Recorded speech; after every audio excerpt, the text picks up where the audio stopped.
Bismillahirrahmanirrahim. Assalamu alaikum. Hello everyone, I am Navita. Today my topic is about thrombosis. At the end of this lecture, the student will be able to know definition of thrombosis, pathogenesis of thrombosis, morphology of thrombosis, venous thrombi, arterial thrombi. सबसे पहले हम introduction में देखते हैं thrombosis क्या है. Thrombosis is the formation of a blood clot inside a blood vessel, obstructing the flow of the blood through the circulatory system. When a blood vessel is injured, the body uses platelets, thrombocytes, and fibrin to form a blood clot to prevent blood loss. Even when a blood vessel is not injured, blood clots may form. In the body, under certain conditions, a clot that breaks free and begins to travel around the body is known as an embolus. देखते हैं कि blood vessels के अंदर clot बन जाना और vessels में obstruction cause कर देना, जिसको हम बोलते हैं थ्रोम्बोसिस. जब भी इंजरी आती है, बॉडी प्लेटलेट्स और फिब्रिन्स को यूज़ करके ब्लड क्लॉट के लिए, ताकि ब्लड लॉस से बचाया जा सके. इवन के ब्लड वेजल्स ना इंजर होने पर भी क्लॉट बन जाते हैं और ब्लड में सर्कुलेट करते हैं, जिसको एम्बोलिस कहा जाता है. अब हम इसकी पैथोजेनेसिस देखते हैं. 3 primary influences predispose to thrombosis formation. The so-called Virchow triad: endothelial injury, stasis or turbulence of the blood flow, hypercoagulability. In other words, it is result from the interaction platelets, damage endothelial cell and the coagulation cascade. हम देखते हैं कि 3 primary influence हैं thrombus formation के जिनको Virchow triad कहा जाता है. Endothelial injury, stasis,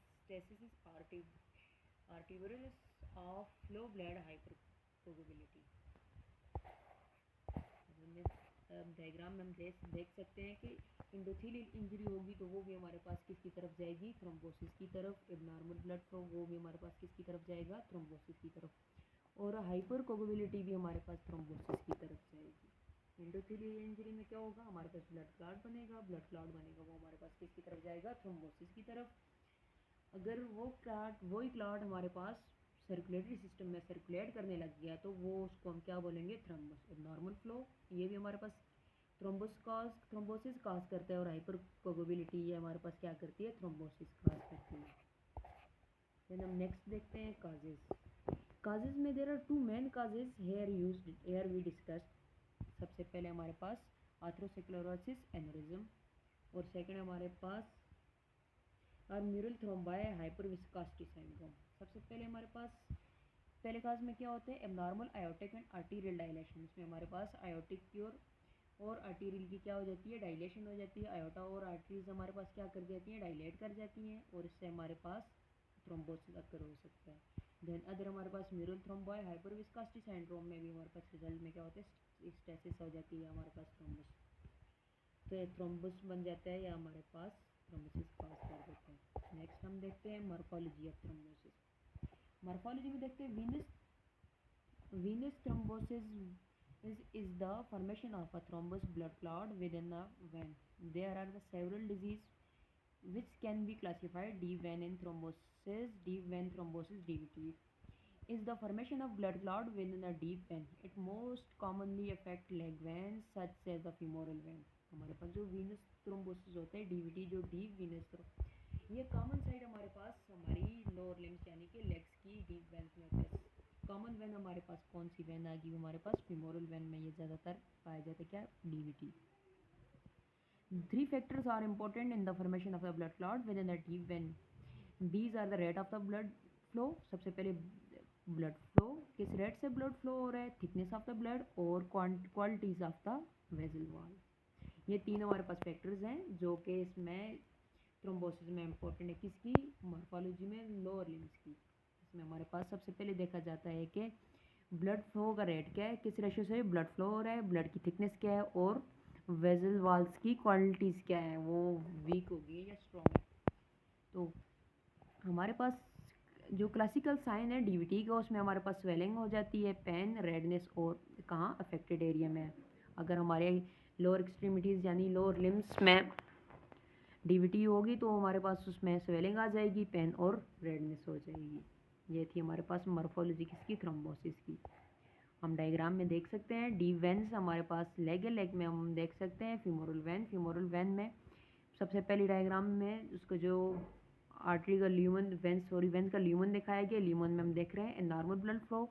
फिर देन हम दूसरी डायग्राम में देख रहे हैं डी वेन में थ्रोम्बोसिस हो गया, ब्लड क्लॉट बन गया। फिर थर्ड में देख रहे हैं वही ब्लड क्लॉट ब्लड के साथ सर्कुलेट करने लग गया, जिसको हम क्या बोलेंगे, एम्बोलिस। आगे हम इसके क्लिनिकल फीचर देखते हैं। क्लिनिकल फीचर्स में हम देखते हैं कि can cause emboli, venous thrombi can cause congestion and edema in vascular bed, venous thrombi can cause pulmonary embolism। हमने venous thrombi को दो में डिवाइड किया, emboli venous thrombi then bed venous thrombi। इसमें बताया जा रहा है कि जो emboli venous thrombi ये हमारे पास congestion और edema काज कर देती है किधर, वेसल्स में या वेस्कुलर सिस्टम में। और देन हमारे पास जो बेड विनस थ्रोम्बाई है ये हमारे पास पल्मोनरी एम्बोलिज्म कर देती है, जो हमारे पास लेथल है। Arterial thrombi can embolize and can cause tissue infection.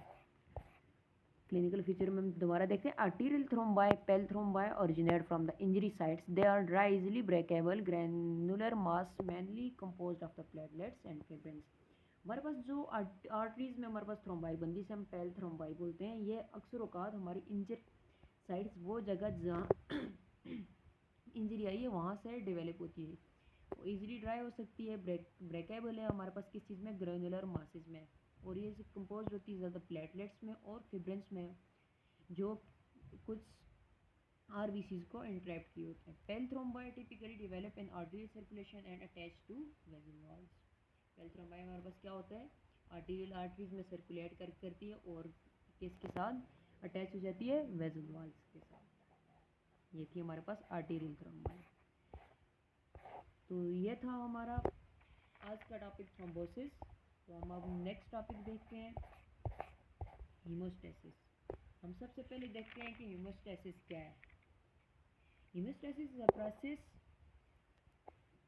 precisely orchestrated process involving platelets, clotting factors and endothelium that occurs at site of vascular injury and culminates in the formation of the blood clot which serve to limit the extent of bleeding। देखते हैं इस process में mainly platelets factors और इंजर site पर मौजूद endothelium जो कि blood clot में यूज होते हैं। उसके बाद देखते हैं हमारे पास जो हीमोस्टेसिस का मैकेनिज्म है, ये हमारे पास 4 स्टेप्स पे होता है। सबसे पहला है वेसोकंस्ट्रिक्शन, देन सेकंड है हमारे पास प्लेटलेट एक्टिवेशन, थर्ड है एक्टिवेशन ऑफ क्लॉटिंग फैक्टर्स और 4 है हमारे पास क्लॉट रिजॉर्प्शन। हम सबसे पहला फैक्टर देखेंगे वेसोकंस्ट्रिक्शन। अब हम देखते हैं वेसोकंस्ट्रिक्शन क्या होता है। बेसिकली हीमोस्टेसिस हमारे पास क्या है, हीमोस्टेसिस हमारे पास मेजर ब्लड लॉस को रोकने के लिए, जब भी यही जहाँ भी कट लग जाए, कोई भी वेसल इंजर हो जाए, कोई भी सीवियर इंजरी या माइनर इंजरी आ जाए, तो फटाफट हमारे पास ये 4 स्टेप होते हैं। 4 स्टेप होने के बाद वहाँ पे एक मास बन जाता है, वहाँ पे क्लॉट बन जाता है, जिससे हम ब्लड फ्लो या ब्लड लॉस को रोका जा सकता है और बॉडी को सीवियर ब्लड की कमी से बचाया जा सकता है। तो सबसे पहला स्टेप है हमारे पास वेसोकंस्ट्रिक्शन। अब हम इसमें देखेंगे कि वेसोकंस्ट्रिक्शन कैसी होती है। Arterial vasoconstriction occurs by immediately hand reduced blood flow to injured area. It is mediated by endothelium, a potent endothelial derived vasoconstrictor।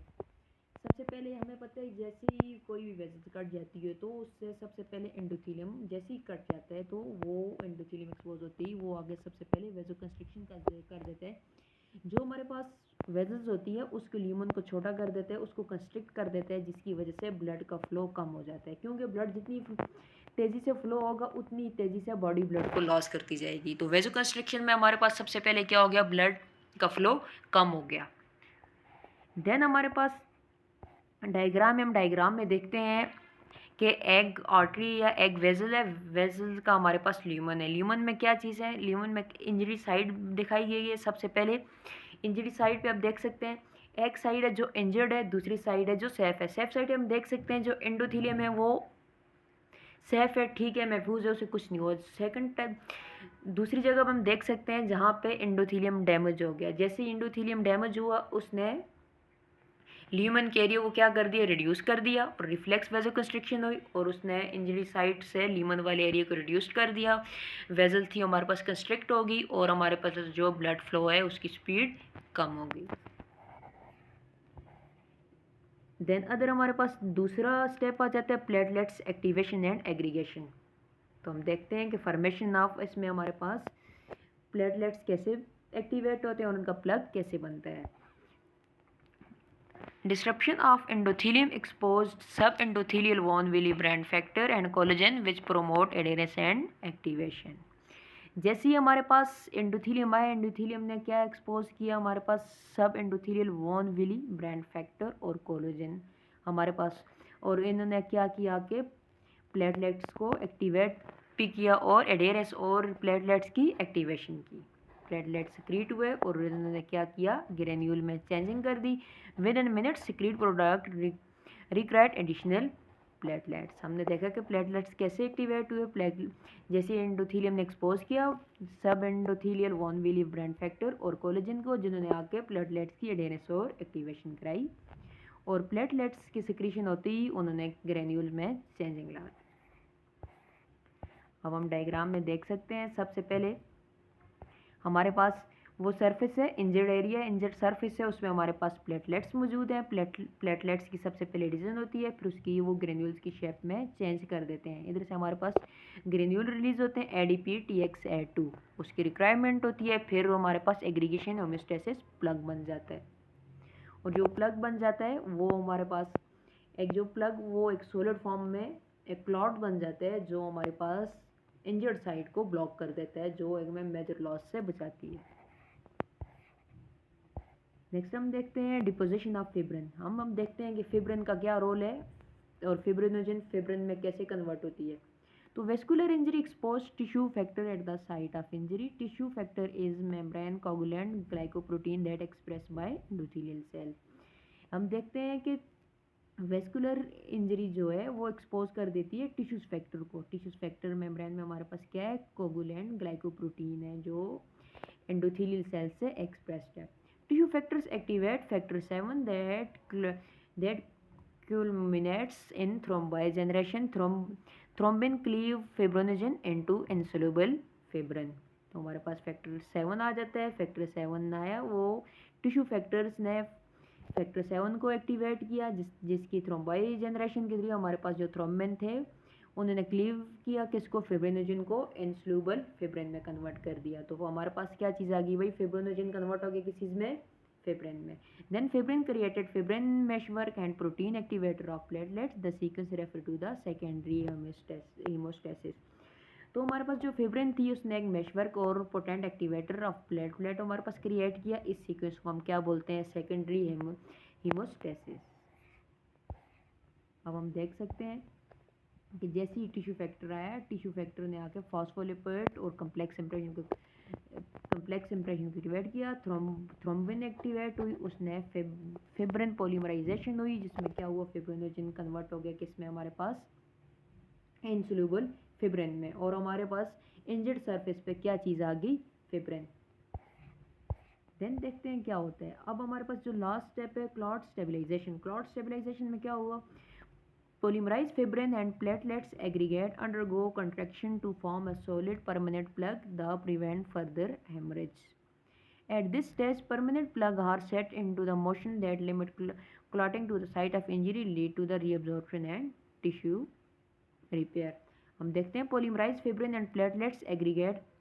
हमारे पास जो हमने देखा था कि हमारे पास सबसे पहले आए थे प्लेटलेट्स को किन चीज़ों ने आके एडेरेंस किया था और एक्टिवेट किया था, वो सब चीज़ें हम पीछे देख चुके हैं। फिर हमारे पास फिब्रिन आई, फिब्रिनोजन कैसे फिब्रिन में कन्वर्ट हुई, वो चीज़ें हमने देख ली। अब हम देखते हैं कि जो पॉलीमराइज फिब्रिन है और प्लेटलेट्स है, ये एक जगह पे एग्रीगेट हो जाते हैं, ठीक है, और एग्रीगेट होके ये एक सॉलिड परमानेंट प्लग बना देते हैं, जो प्रिवेंट कर देता फर्दर हेमरेज को, उस कट वाली जगह को, उस इंजर्ड स्पेस को ये क्या कर देते हैं आगे, उधर एक प्लग बन जाता है हमारे पास एक परमानेंट सॉलिड किस्म का, जो उस लीकेज को बंद कर देता है, या जो हमारे पास इंजर्ड साइट होती है वो उसको रोक देता है और उसे हमें मेजर ब्लड लॉस से बचा लेता है। At this stage permanent plug are set into motion that limit clotting to the site injury and lead to the reabsorption and tissue repair. तो आगे हम डायग्राम में देखते हैं। डायग्राम में हमारे पास जो फिब्रिन थे वो हमारे पास किस चीज़ के साथ मिलते हैं आके, सबसे पहले क्या होता है TPF फिब्रिनोलाइसिस। फिब्रिनोलाइसिस में क्या उसके बाद हमारे पास क्या होता है, जो प्लेटलेट्स थे वो एग्रीगेट कर जाते हैं किसके साथ, हमारे पास फिब्रिन के साथ। फिब्रिन के साथ एग्रीगेट कर लेते हैं और रेड ब्लड सेल्स को खुद में अपने साथ ट्रैप कर लेते हैं, और कुछ न्यूट्रोफिल्स को भी ये ट्रैप करके एक पूरा का पूरा हमारे पास एक प्लग, एक सॉलिड मैस बन जाता है, जो कि हमारे ब्लड क्लॉट बना देता है और हमारे जो कि हमारी ब्लीडिंग को रोक देता है। ये था हमारा टॉपिक हीमोस्टेसिस। उम्मीद है कि आपको समझ आई होगी। Thank you for watching. अल्लाह हाफिज़।